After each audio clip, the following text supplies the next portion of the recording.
ஆதியாகமம் 1வது அதிகாரம் 2வது பகுதி ஒரு அழிவை குறித்து முழு அதிகாரம் இருக்கு. அது ஆதியாகமத்துடைய புஸ்தகம் 8வது அதிகாரத்தில் இருக்கு. எனக்கு கவனிச்சு பார்க்கணும்.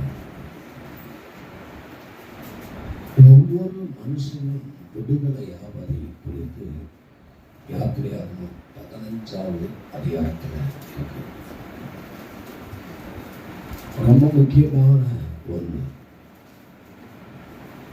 நாவை குறித்து ஒரு அதிகாரமே இருக்கு. யாக்கோபு 3வது அதிகாரம்.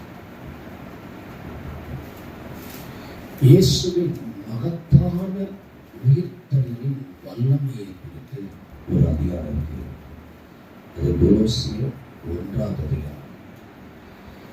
நம்முடைய ஆண்டவர் உயிரோடு இருக்கிறார் என்று நிரூபிக்கக்கூடிய ஒரு அதிகாரம் வெளிப்படுத்தல் 1வது அதிகாரம்.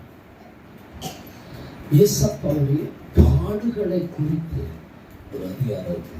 எசாயா 53வது அதிகாரம். அதை என்ன கவனிக்கணும். ஒவ்வொருத்தரும் இந்த அதிகாரங்களை படிக்க வேண்டியது அவசியம் இருக்கிறது.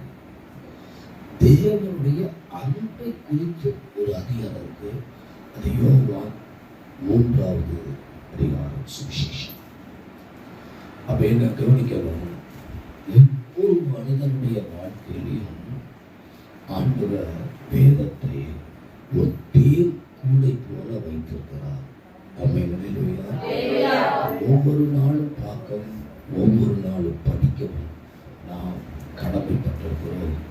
அப்பொழுது ஜெயமுள்ள வாழ்க்கைய ஆண்டவரால உதவி செய்ய